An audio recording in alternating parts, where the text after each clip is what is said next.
Donor sperm, surrogacy, frozen embryos from a dead husband. These aren't hypotheticals. These are decisions Muslim couples are making right now, often without knowing where Islam actually stands. And some of them are crossing lines they can't come back from. This video is going to be uncomfortable, but you need to hear it.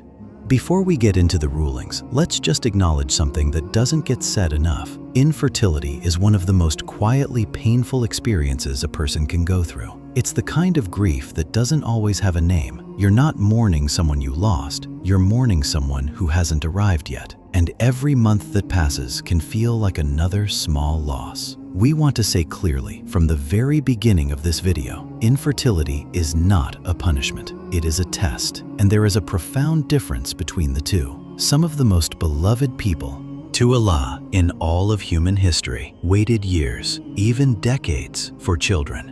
We'll come back to that.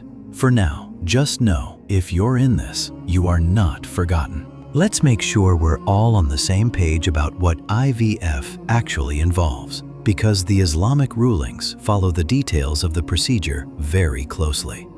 IVF stands for in vitro fertilization. In vitro is Latin for in glass, meaning outside the body. In simple terms, here's what happens. Doctors retrieve eggs from the wife's ovaries, fertilize them with the husband's sperm in a laboratory setting, and then transfer the resulting embryo back into the wife's womb to develop as a normal pregnancy. It's not a simple or painless process. It's physically demanding, emotionally exhausting, and often expensive. Couples who go through it deserve to do so with clarity about where they stand religiously, not with doubt hanging over them the entire time. And that clarity, alhamdulillah, exists. Islam has an answer. Let's get into it. Here's something a lot of Muslim couples genuinely don't know. IVF is permitted in Islam. Major Islamic scholarly bodies, including the Islamic Fiqh Academy, affiliated with the Organization of Islamic Cooperation, have examined this issue in depth and reached a clear conclusion. IVF is allowed under specific conditions. Those conditions are straightforward. The egg must come from the wife, the sperm must come from the husband, and the embryo must be carried by the same wife. When those three things are true, there is no prohibition. And it's worth going a little deeper on why. Islam is not a religion that is hostile to medicine or to science. The Prophet said, "Make use of medical treatment, for Allah has not made a disease without appointing a remedy for it." Seeking help for a medical condition, including infertility, is entirely in line with Islamic values. So when a couple pursues IVF using only their own egg and sperm, they are not defying Allah's plan.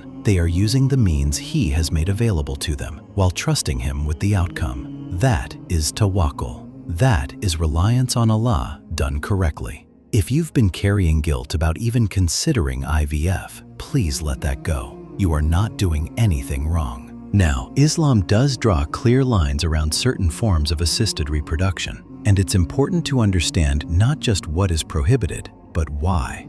The first is donor sperm.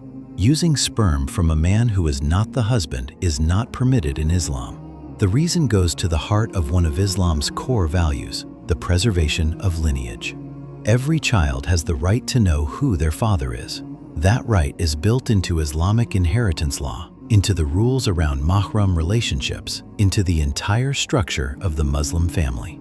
Donor sperm fundamentally compromises that, even anonymously, even with the best intentions. The majority of scholars treat this with the same seriousness as zina/adultery in terms of its effects on lineage, and the prohibition is firm. The second is egg donation. Similarly, using an egg from another woman is not permitted. This introduces a third party into what should be an exclusive bond between husband and wife, and it creates the same questions about lineage from the maternal side. The third is surrogacy. Even when the egg and sperm are entirely from the husband and wife, having another woman carry the pregnancy is not permitted by the majority of scholars. The issue here is motherhood itself. Islamic law recognizes the woman who carries and gives birth to the child as the mother. If that is a different woman from the genetic mother, it creates genuine legal and spiritual confusion around inheritance, around who is mahram to whom, around the child's identity.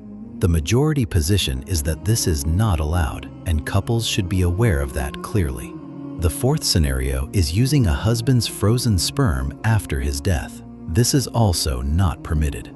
The marriage contract ends at death. Any conception that takes place after that point happens outside of a valid marriage, which is something Islam does not allow.